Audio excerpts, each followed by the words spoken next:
Hello दोस्तों, study with अनु में मैं अनु आपका स्वागत करती हूं और करंट अफेयर की हमारी क्लास चल रही है जिसमें हम ई दृष्टि कंप्लीट कर रहे हैं। आपको जैसा कि पता है तो कल के पार्ट्स में हमने जो है लीड्स रिपोर्ट 2024 पे हम पहुंच चुके थे।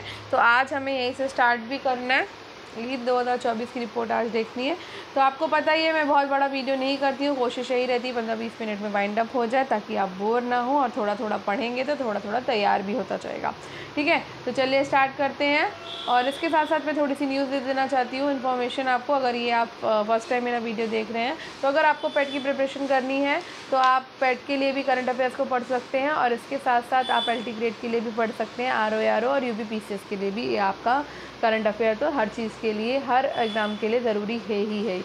इसके साथ ही मैं LT ग्रेड और पेट से रिलेटेड NCERT कंप्लीट करा रही हूँ। तो मैंने 6th क्लास से स्टार्ट करी है और वो भी GS यानी कि SST वाला पोर्शन शुरू किया है। तो जिसमें मैं आपको सुबह 8 बजे वीडियो आता है तो आप उसे देख सकते हैं। ठीक है, उसमें आपका LT ग्रेड भी कंप्लीट होगा, SST का पोर्शन भी और GS का पोर्शन भी, और साथ साथ पेट का भी UPPCS में भी आता है, आपका NCERT से पेट में भी आता है। ठीक है, तो ये RO में भी आता है तो कंप्लीट होगा। इसके साथ ही आपको 12 बजे ये करंट अफेयर मिल जाता है और शाम को 5 बजे मैं पेट की एक अलग से सेपरेट क्लास चला रही हूँ जिसमें मैं आदित्य रंजन सर की जो बुक है उसे मैं कंप्लीट करा रही हूँ। अच्छी बुक है और मैं भी आपके साथ ही पढ़ रही हूँ उसको, तो मुझे अभी अच्छी लगी और उसके कई पार्ट्स अभी मैं दे चुकी हूँ आपको। तो अगर आपने नहीं देखे तो आप वो भी देख सकते हो। तो 5 बजे डेली वो आता है। ठीक है, तो आप उसकी भी क्लास करते हैं। तो डेली मैं 3 आपको क्लासेस देती हूँ, तो पेट के लिए भी, आपके LT ग्रेड के लिए भी। तो इस समय पेट और LT ग्रेड की तैयारी करवा रही हूँ मैं, तो आप चाहें तो उसको कर सकते हैं। ठीक है, तो चलिए स्टार्ट करते हैं, टाइम वेस्ट नहीं करते हैं, बहुत ज़्यादा टाइम हो रहा है। और स्टडी विद अनु पे अगर आप नए हैं तो स्टडी विद अनु को सब्सक्राइब करना और बेल आइकन को प्रेस करना बिल्कुल मत भूलिए। ठीक है, चलिए स्टार्ट करते हैं। लीड्स 2024 की रिपोर्ट।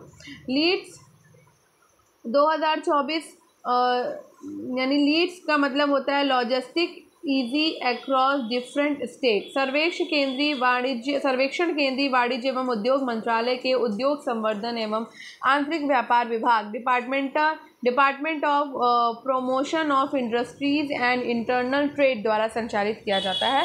लीड्स रिपोर्ट का प्रथम संस्करण 2018 में जारी किया गया था। अब इसमें याद रखने योग्य बातें कौन कौन सी हैं, तो 3 जनवरी 2025 को केंद्रीय वाणिज्य और उद्योग मंत्री पीयूष गोयल द्वारा लीड्स 2024 की रिपोर्ट जारी की गई और यह इस रिपोर्ट का 6ठा संस्करण है। ये रिपोर्ट भारत में राज्य केंद्र शासित प्रदेश के स्तर पर लॉजिस्टिक प्रणालियों की गहन समीक्षा प्रस्तुत करती है। ये रिपोर्ट धारणा आधारित यानी कि प्रिपरेशन बेस्ड और उद्देश्य परक ऑब्जेक्टिव दोनों संकेतकों पर आधारित है। इस रिपोर्ट में 17 धारणा आधारित संकेतकों को 4 प्रमुख स्तंभों के अंतर्गत वर्गीकृत किया गया है। ठीक है, ज्ञात है कि वर्ष 2024 में सस्टेनेबिलिटी एंड इक्विटी लॉजिस्टिक को चौथे स्तंभ के रूप में पहली बार क्या किया गया, शामिल किया गया है। ठीक है, अब यहाँ पे परिणाम देख लेते हैं। लीड 2024 राज्य और केंद्र शासित प्रदेशों की ग्रेडिंग।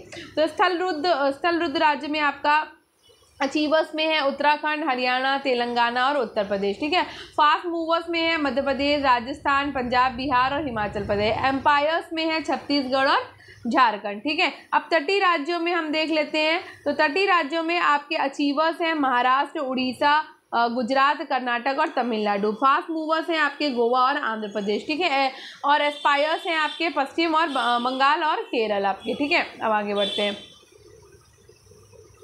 इसके साथ पूर्वोत्तर राज्य में भी आप देख सकते हैं असम और अरुणाचल प्रदेश हैं आपके।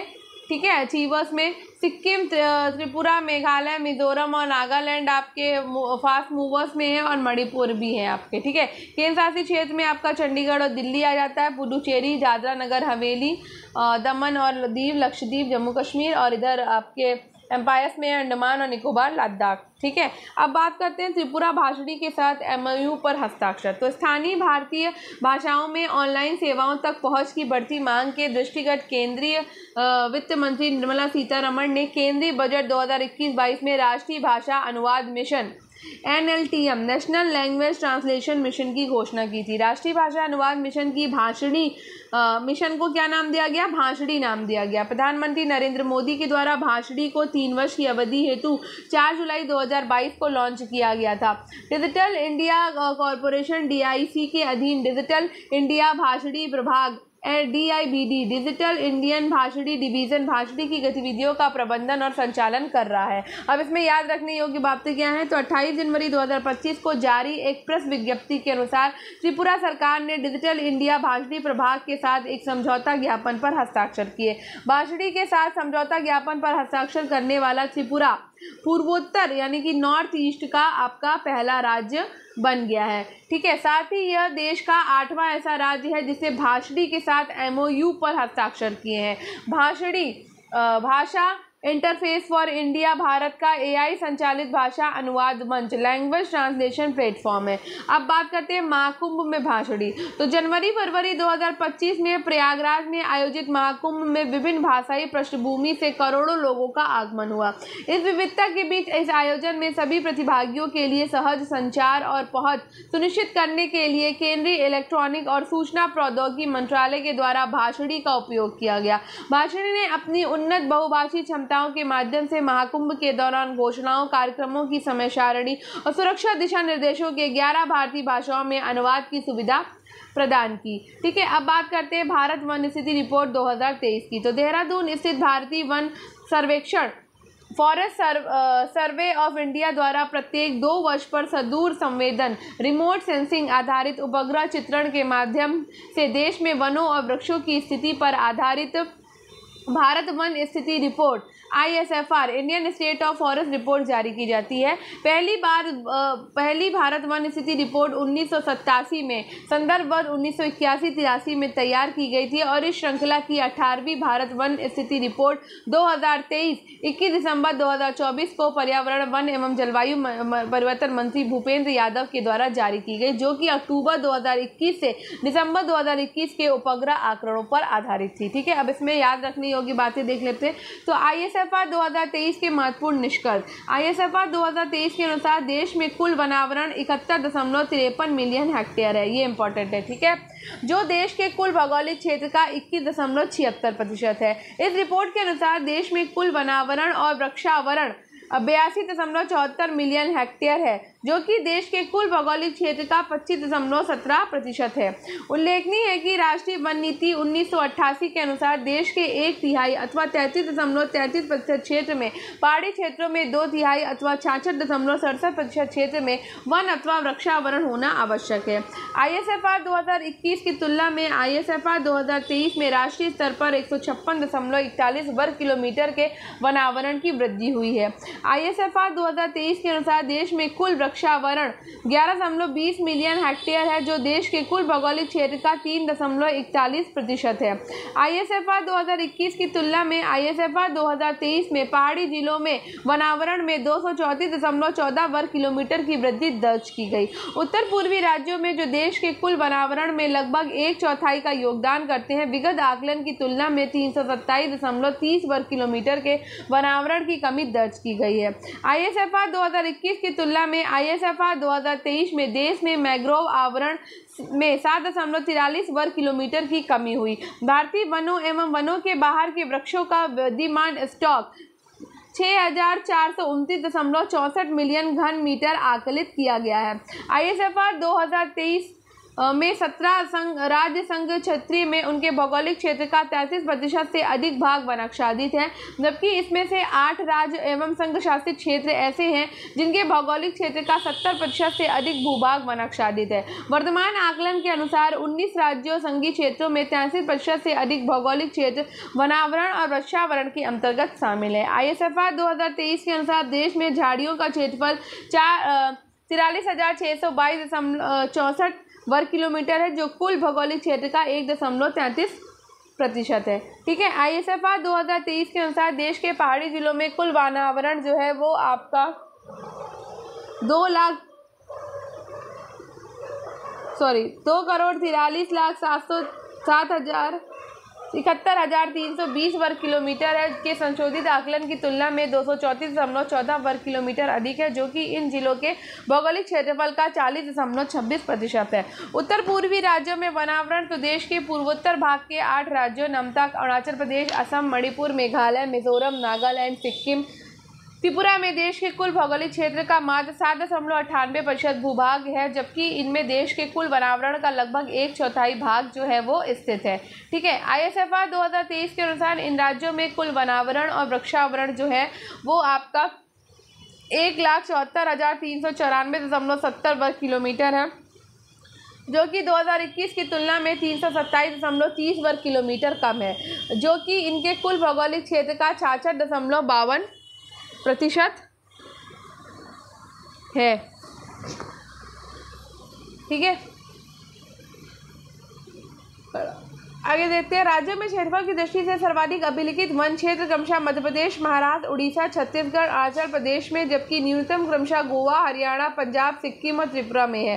राज्यों संघीय क्षेत्रों में भौगोलिक क्षेत्र के प्रतिशत की दृष्टि से सर्वाधिक अभिलिखित वन क्षेत्र क्रमशः अंडमान निकोबार द्वीप समूह, सिक्किम, मणिपुर, उत्तराखंड, हिमाचल प्रदेश और अरुणाचल प्रदेश में है। ISFR 2021 की तुलना में ISFR 2023 में वनावरण में सर्वाधिक वृद्धि शीर्ष 5 राज्य हैं। रैंक क्या है? मिजोरम 241.73 वनावरण में वृद्धि है, गुजरात 180.07, उड़ीसा 151.89, कर्नाटक 147.70 और केरल है 133.42 पर।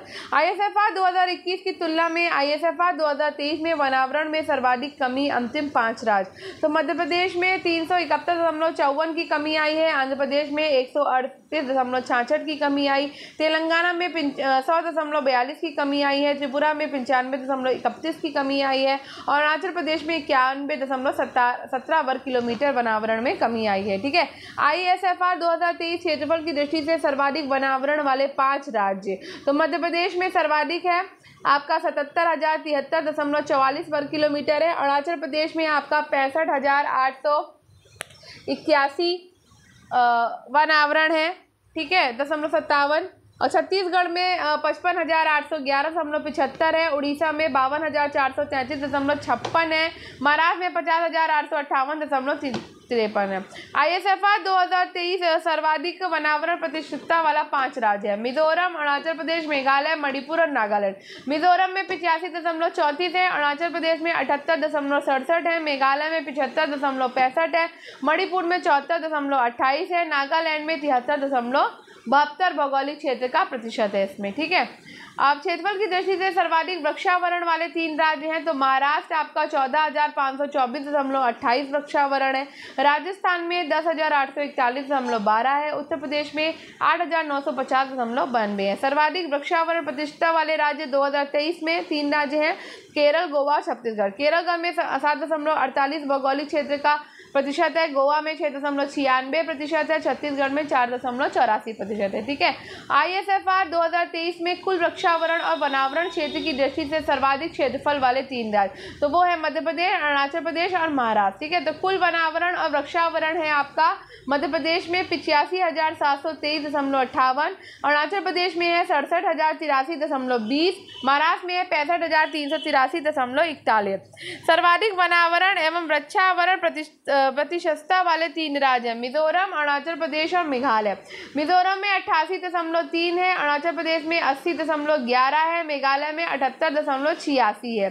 2021 की तुलना में ISFR 2023 में वनावरण एवं वृक्षावरण में सर्वाधिक वृद्धि शीर्ष 4 राज्य हैं, छत्तीसगढ़ में 683.62 है, उत्तर प्रदेश में 559.19 है, उड़ीसा में 558.57 है और राजस्थान में 394.46 है। ISFR 2023 के अनुसार भारत में मैंग्रोव आवरण देश के 12 तटीय राज्यों संघीय क्षेत्रों के 4,991.68 वर्ग किलोमीटर की तुलना में 7.43 वर्ग किलोमीटर कम क्षेत्र में फैला हुआ, जो कि देश के कुल भौगोलिक क्षेत्र का 0.15% है। इसमें अति सघन मैंग्रोव है 63.97 वर्ग किलोमीटर, कुल मैंग्रोव क्षेत्र का 29.33%, मध्य सघन मैंग्रोव 1584 वर्ग किलोमीटर है 30.7% और खुले मैंग्रोव है 2026.87 वर्ग किलोमीटर 40.60% क्षेत्र में फैले हुए हैं। भारत में सर्वाधिक मैंग्रोव आच्छादित 4 राज्य संघीय क्षेत्र है, क्रमशः पश्चिम बंगाल, गुजरात, अंडमान निकोबार द्वीप समूह, आंध्र प्रदेश, जबकि 4 सर्वाधिक मैंग्रोव आच्छादित जिले हैं, क्रमशः दक्षिण 24 परगना, पश्चिम बंगाल, कच्छ, गुजरात, उत्तरी अंडमान निकोबार द्वीप समूह और केंद्र पाड़ा उड़ीसा। ठीक है। देश के कुल मैंग्रोव आवरण में पश्चिम बंगाल के दक्षिण 24 परगना जिले का योगदान जो है वो 41.85% है। विश्व में मैंग्रोव का सर्वाधिक क्षेत्र क्या है? एशिया में है। ठीक है, तो ये इंपॉर्टेंट है। ISFR 2023 के तहत देश में राष्ट्रीय स्तर तथा राज्य स्तर पर वनों और वनों के बाहर वृक्षों तथा विभिन्न भू आकृतिक क्षेत्रों में TOF के वृद्धिमान स्टॉक का भी आकलन प्रस्तुत किया गया, जिसके अनुसार देश में वृक्षों का वृद्धिमान स्टॉक 6,429.64 मिलियन घन मीटर अनुमानित है, जिसमें 4,478.89 मीटर घन मीटर वन क्षेत्र के भीतर तथा 1,950.75 मीटर घन मीटर अभिलिखित वन क्षेत्र के बाहर आकलित है। ISFR 2021 की तुलना में ISFR 2023 में देश के वृद्धिमान स्टॉक में 262.32 मिलियन घन मीटर की वृद्धि दर्ज की गई है। राज्यों संघीय क्षेत्रों में वनों में सर्वाधिक वृद्धिमान स्टॉक क्रमशः अरुणाचल प्रदेश, उत्तराखंड, छत्तीसगढ़ में, जबकि TOF में सर्वाधिक वृद्धिमान स्टॉक महाराष्ट्र में आकलित है। समग्रता सर्वाधिक वृद्धिमान स्टॉक क्रमशः अरुणाचल प्रदेश, उत्तराखंड, छत्तीसगढ़ और मध्य प्रदेश में आकलित है। ISFR 2021 में वनों में कार्बन स्टॉक 7,204 मिलियन टन के स्तर पर है, जो ISFR 2023 में 81.5 मिलियन टन की वृद्धि के साथ 7,285.5 मिलियन टन के स्तर पर है।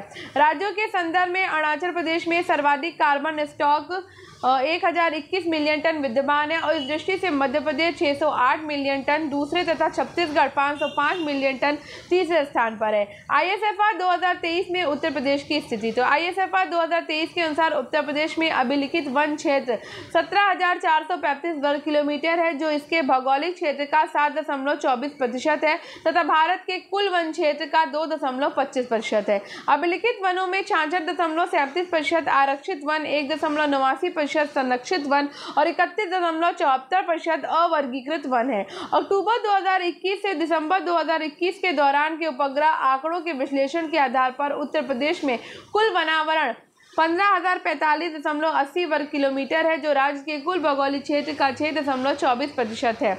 इसमें 2,688.73 वर्ग किलोमीटर क्षेत्र अति सघन वन, 4,001.41 वर्ग किलोमीटर क्षेत्र मध्यम सघन वन, 1.66% तथा 8,355.66 वर्ग किलोमीटर क्षेत्र खुले वन, जो कि 3.46% के अंतर्गत है। इसके अतिरिक्त 639.51 वर्ग किलोमीटर क्षेत्र 0.27% जब राज्य में झाड़ियां हैं। ISFR 2021 के आंकड़ों की तुलना में राज्य में वनावरण में 118.43 वर्ग किलोमीटर की वृद्धि हुई है। उत्तर प्रदेश में वनावरण की स्थिति देख लीजिए, तो सर्वाधिक वनावरण क्षेत्र वाला जिला जो है वो आपका सोनभद्र है, जिसमें सोनभद्र है। ठीक है, उसके बाद आपका लखीमपुर खीरी आ जाता है और उसके बाद आपका मिर्जापुर है। तो सर्वाधिक वनावरण वाला जिला है सोनभद्र, फिर लखीमपुर खीरी, फिर मिर्जापुर, और न्यूनतम वनावरण क्षेत्र वाला जिला है भदोही, मऊ और आपका संबल।